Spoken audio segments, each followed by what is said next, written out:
The earliest Tamils were settled people who tilled the ground and raised crops of various kinds. The ancient Tamil society from time immemorial was comprised of different sets of people involved in different occupations. Among the different castes and tribes of South India, the Nadars occupied a distinctive position by enduring extensive changes in the course of its prolonged history.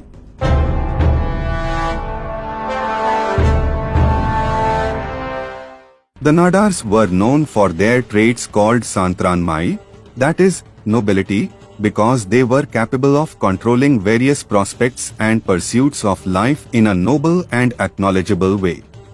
The Nadars were originally known as Santror. Through etymological corruption, Santror became Shanar.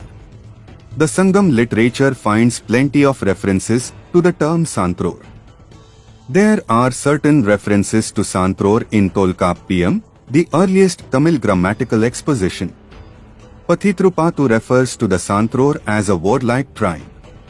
Subsequently, Purananuru mentions the Santror, who came in chariots.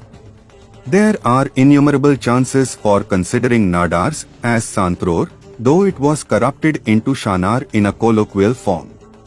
Besides the textual evidence, the inscriptions also shed light on the antiquity of the Nadars.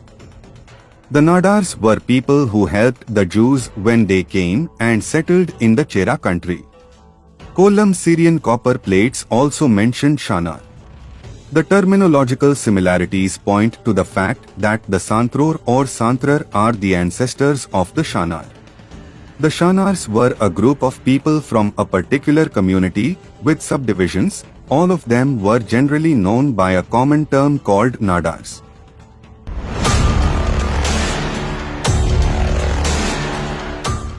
The Nadars claim that they have a glorious past. In the very ancient period, the Nadars were the rulers of the land. Some of them held various higher positions in the administration. Under the Cheras and Pandyas, they were landlords. Under the Nayaks, they became small landholders, and under the Polygars, they were appointed as tax collectors by the administrators in their Teri regions. They were treated as people belonging to the Valangai group. The Valangai Nool claims that they were warriors. The Valangai warriors traced their origins even back to the days of Karikala Cholan. In due course, the Nadars were reduced to servitude and pushed into the wilderness by the immigrants. It's unclear what caused their downfall. They were not only deprived of their land, but also relegated to the lowest rank of the social hierarchy.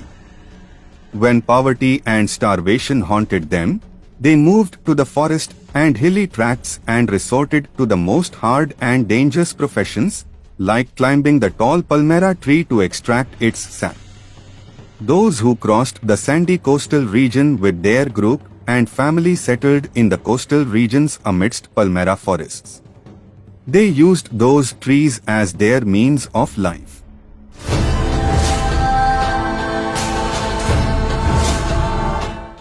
Palmera climbing became an important occupation of the Nadars during their downward march from the Chola region to the southern Pandya region. Palmera climbing is an occupation centered on economic and commercial pursuits. Nadars of the sandy coastal Teri regions, known for Palmera forests, are associated with Palmera climbing. The availability of Palmera forests assisted the Nadars in utilizing them for their trade, economic purposes, and prospects. As the Palmera has 800 types of uses, the Nadars have a full-fledged life associated with it. The Nadars utilized all the parts of the tree effectively because they were aware of the utility value of the different parts of the Palmera tree, from root to fruit. Toddy tapping for the production of an intoxicating liquor called Kallu was a common occupation carried out by the people who inhabited the sandy Teri regions.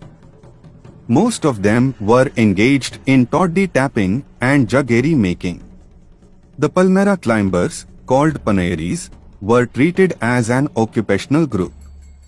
Till the middle of the 19th century, there was no possibility for the Nadars to make progress. The rigid caste system and social structure did not give them any freedom in society. The Travancore princely state pushed them into the dungeon of slavery and considered them a polluted class. Even the government imposed heavy taxes and suppressed them. Also, the government exploited them by imposing forced labor. This kind of free service was called ulium. Around 1822, there were a series of communal riots between the Nadars and Nayars. Earlier in 1895, when Nadars struggled for their right to access the temples of Kamuthi, there were riots in Kalugumalai, followed by a series of communal disturbances that occurred in Shivakasi in 1899. Revolt was generally defensive, socially liberal, and forward-looking, more concerned with restoring what they had lost of a golden past. Vaikunda Swamigal, a native Tamil saint who lived in the present Kanyakumari district, formed an organization called Samathuva Samajam to fight against social inequality and the shortcomings of the state administration. He tried to introduce purity and simplicity in worshipping God. Even then, he inspired the Nadar community through his works, Akilathirattu and Arulnul against social evils. Long before the genesis of popular socio-religious reform movements, Vaikunda Swamigal gave the clarion call to the oppressed communities to liberate themselves from the clutches of the caste Hindus. Tirukural inspired him about equality and the art of good government. The work of Vaikunda Swamigal and his movement for the upliftment of the Nadar community were praiseworthy.